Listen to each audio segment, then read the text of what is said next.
पढ़ी गई थी, फिर से दोहरा देता हूं ताकि कंसेप्ट ध्यान रहे। दुनिया का कोई भी कार्य अपने आप में नैतिक अनैतिक नहीं है, ये व्याख्या का मामला है। इसलिए आप देखेंगे कई समाजों में बलात्कार को अनैतिक नहीं माना जाता। कबीलाई किस्म का समाज है और केवल पुरुषों ने वहां की नैतिक व्यवस्था बना रखी है और उन्होंने आपस में बैठ के सेट कर लिया है कि यदि किसी पुरुष ने किसी महिला से कुछ किया तो ठीक है, इसमें क्या दिक्कत है। लेकिन उसी समाज में अभी ईरान की एक फिल्म बहुत प्रसिद्ध हुई है कुछ दिन पहले, तो उसका नाम मुझे भी ध्यान नहीं आ रहा, कुछ एम से है, मैं बता दूंगा कल आपको। एक कानून है बहुत सारे मुस्लिम देशों में और कानून ये है, उस कानून पर एक फिल्म है, एक महिला की हत्या हुई उस पे फिल्म है, कुछ एम नाम से ईरानियन फिल्म है। कहानी ये है कि उसका पति अपनी पत्नी से परेशान था किसी बात से, वो चाहता था कि अलग हो जाऊं, शायद दूसरी शादी करने का मन उसका रहा होगा, पत्नी शायद नहीं चाह रही होगी, तो उसको लगा फिर अंत में एक उपाय तो है। उसने अपनी पत्नी पे आरोप लगा दिया कि इसका फिजिकल रिलेशन एक दूसरे पुरुष के साथ। अब जैसे ही ऐसा हुआ, अदालत बैठ गई, धार्मिक अदालत, और उस इलाके के धार्मिक कानून के तहत अगर एक पुरुष ने यह बात कही अपनी पत्नी के बारे में और एक गवाह लेके आ गया तो ये मान लिया जाता है कि ऐसा हुआ है। शायद जिना बोलते हैं इस अपराध को। गवाह लेके आ गया, गवाह लाने में क्या दिक्कत है, किसी को बोल दिया कि चल गवाही दे दे भाई, उसने जाके बोल दी कि हाँ मैंने देखा था, ये ऐसे सब जा रही थी, ऐसे ऐसे कुछ हुआ था। अब वो लड़की बेचारी कह कह के थक गई कि मेरी बात भी सुन लो। किसी और देश की बात नहीं कर रहा हूं, पाकिस्तान की बात कर रहा हूं। पाकिस्तान में अगर कोई महिला किसी पुरुष से बलात्कार का आरोप लगाए, उसको 2 पुरुष या 4 महिला गवाह दिखाने होते हैं। वहां पर एकदम साफ है, 2 पुरुष गवाह बराबर है 4 महिला गवाह के। ये अपना प्यारा पड़ोसी देश पाकिस्तान, उसकी बात कर रहा हूं।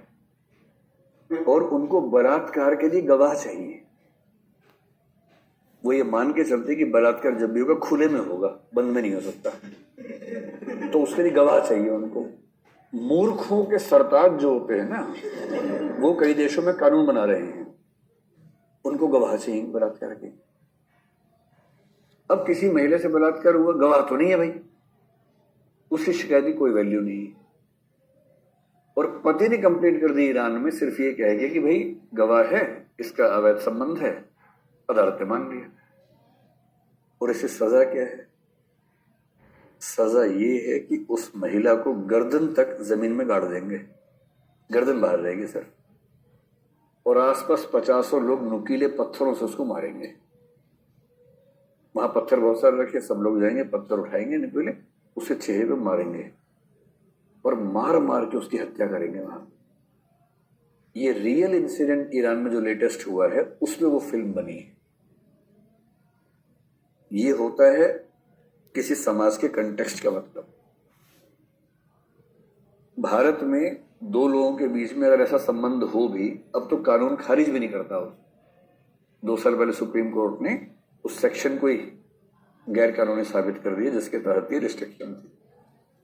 अब ये धारणा कि भी ठीक है, आपका व्यक्तिगत मामला है और हम फोर्स नहीं कर सकते राज्य की ओर से, आपका व्यक्तिगत विवेक है, पति पत्नी में इतना निष्ठा होनी चाहिए कि ऐसी नौबत ना आए। पर यदि किसी में ऐसा है तो उसमें राज्य की भूमिका नहीं बनती। हम क्यों मारेंगे किसी को और इसके लिए हत्या कर देंगे किसी की? लेकिन आपका सौभाग्य है कि भारत में थोड़ा सा इधर होते, पाकिस्तान में होते, बच गए बाल बाल। और पाकिस्तान में होते कोई लड़की किसी पुरुष को देख लेती, उसी पे हो जाता मामला खत्म, जमीन में गाड़ते यहां तक। और नुकीले पत्थर गोल भी नहीं होते हैं, नुकीले पत्थर होते हैं। और थोड़ा और उधर होते अफगानिस्तान होता। बहुत बच्चे, भगवान को बहुत धन्यवाद देना कि भगवान सही जगह पैदा कर दिया। थोड़ा नीचे करता श्रीलंका हो जाता, बच गए बहुत। मैं तो इसी में गिदगिद रहता हूँ, इधर बांग्लादेश हो जाता। बहुत सटीक बचे हैं, ऊपर चीन इतना बड़ा है। इन सब से बच के भारत में बहुत सुकून की बात है जब जब भगवान से बात हो धन्यवाद देना 10 बार की, भगवान धन्यवाद की सही जगह पैदा कर दिया। दिक्कत यहाँ भी है, पर आसपास से तो बहुत ठीक है ना, ये और होते तो बड़ी दिक्कत हो जाती। इसलिए आपका कृत्य अपने आप में कुछ नहीं है। उस बेचारी ईरान की महिला का कोई दोष नहीं था, पर वहां का जो सोशल कॉन्टेक्स्ट है, राजनीतिक कॉन्टेक्स्ट है, उसमें महिला होना ही गुनाह का मामला है। आपका कोई भी कृत्य गुनाह बन जाएगा वहां पर, क्योंकि कॉन्स्टिट्यूशनलिज्म तो है नहीं, संविधानवाद तो है नहीं। इसलिए सबसे महत्वपूर्ण है कि ये जो एक्ट है वो किस संदर्भ में हुआ है, वहां का समाज कैसा है, वहां की राजनीति कैसी है, वहां का संविधान कैसा है। तो इसमें क्या क्या बातें, समाज क्या है, वहां धर्म की क्या स्थिति है, वहां का राज्य कैसा है, क्या वो धर्म तंत्र है या धर्मनिरपेक्ष है, वहां संविधान है या नहीं है। आपने एक शब्द सुना है विधि का शासन, तो वहां विधि का शासन है या नहीं है। कुछ चीजें मुफ्त में मिल जाती हैं, उसकी वैल्यू नहीं समझ में आती है। आप एक ऐसे देश में जहां विधि का शासन है, इस वजह से